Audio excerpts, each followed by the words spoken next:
எதெல்லாம் உங்கள் வாழ்க்கையில் அவஸ்தையாக இருக்குதுன்னு நினைக்கிறீங்க, இது இந்த காரியம் என் வாழ்க்கையில் அவஸ்தையாக இருக்குது, நினைச்சாலே அழுறேன், நினைச்சாலே உடைகிறேன். அது குடும்பமாக இருக்கலாம், எதிர்காலமாக இருக்கலாம், நிகழ்காலமாக இருக்கலாம், பிள்ளைகளை குறித்த அவஸ்தையாக இருக்கலாம், கடனாகி அவஸ்தையாக இருக்கலாம், கண்ணீராகி அவஸ்தையாக இருக்கலாம், நிந்தையாகி அவஸ்தையாக இருக்கலாம்.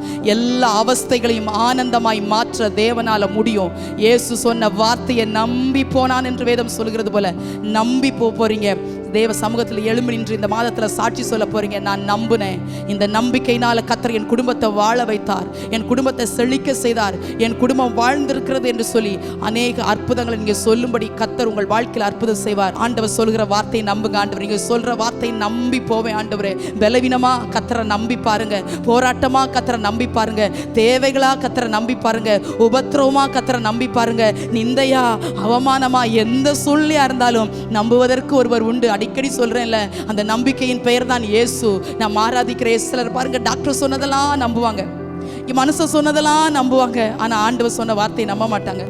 விசுவாசத்தை குறித்து ஒரு முழு பிரசங்கத்தை கேட்டா கூட சிலரை நமக்கு நம்பிக்கை வர்றதில்ல. ஆனா ஒரே ஒரு வார்த்தை அற்புதத்தை செய்து, ஒரே ஒரு வார்த்தை குணமாக்குச்சு, ஒரு வார்த்தை விடுதலை தந்துச்சு. கர்த்தருடைய பிள்ளைகளை நம்பிக்கையோடு போங்க, நம்பிக்கையோடு போங்க, நம்பிக்கையோடைய சிறைகளை அரணுக்கு திரும்புங்கள், இரட்டிப்பான நன்மையை தருவேன், அதை இன்றைக்கே தருவேன் என்று வாக்கு கொடுத்தாரே. தேவனுடைய பிள்ளைகளே, எத்தனை பேர் நம்புறீங்க? ஆண்டவர் என் வாழ்க்கையில் நிச்சயமாய் வருவார், நான் ஆராதிக்கிற தேவன் என் வாழ்க்கையின் நடுவில் வந்து என்னை விடுவிப்பார், பிரச்சனைகள் நடுவில் வந்து விடுவிப்பார், கண்ணீரின் நடுவில் வந்து விடுவிப்பார் என்று எத்தனை பேர் நம்புறீங்கன்னு எனக்கு தெரியல.